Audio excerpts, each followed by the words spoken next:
What is up, everybody? Welcome to another episode of the AI Marketing Navigator. This is your daily compass in the ever-evolving world of AI marketing.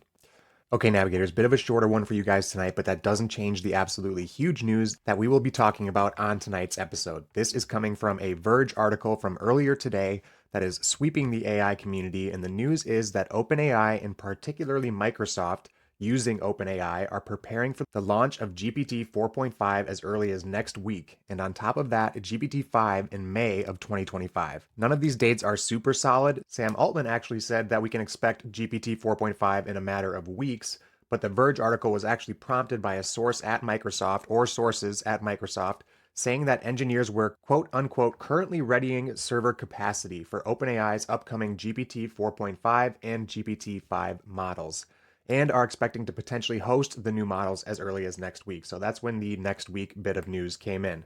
Regarding GPT-5 in May, that is a timeline that has been set by Altman, but there have been delays to models in the past, 4.5 actually being one of those models. So again, nothing super solid, but still, for obvious reasons, the AI world is abuzz with the potential capabilities and features of these next generation GPT models, and with good reason. So let's break it down. Let's start with some analysis on GPT 4.5. This is actually the model that was codenamed Orion, which we did an episode on back when that codename was first heard about. And both of these models are actually pretty significant milestones in the journey that these AI models are taking, but kind of for opposite reasons.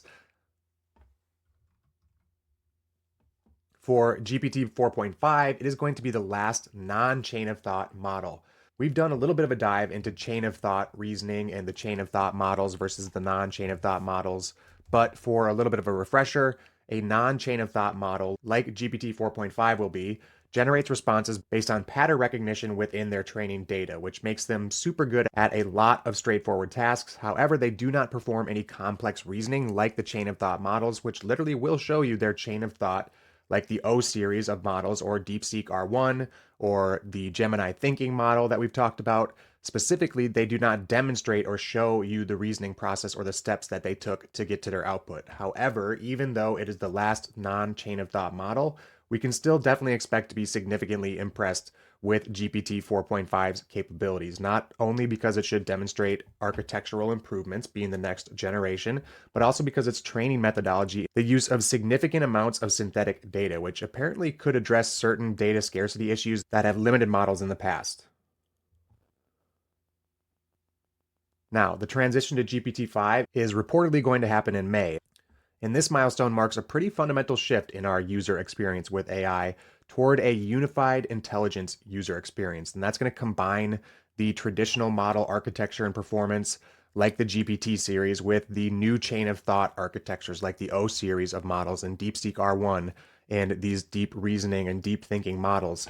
And what makes it such a very key step forward is that under this unified intelligence experience, it completely eliminates the need for the user to decide which models to use or to separate the models at all. And this was actually pointed out on today's episode of Marketing Against the Grain, linked in the show notes, of course, that this unified type experience is actually the current user experience with Grok 3, the new XAI model that we just covered in the last couple of episodes, where you can simply toggle the reasoning capability of the model and perform the deep reasoning task. It's right within the Grok 3 model user experience under that umbrella, which makes for a much easier and more natural user experience. Okay, and this likely won't come as a surprise to anybody listening to this show, but the technical specs and training methodologies for this model, GPT-5, are pretty mind-boggling. It's trained on up to 10 trillion different parameters, up to 100 trillion tokens, and required anywhere from 250,000 to 500,000 H100 GPUs, which would outpace that 200,000 number that was used to train Grok 3, which we just talked about. Again,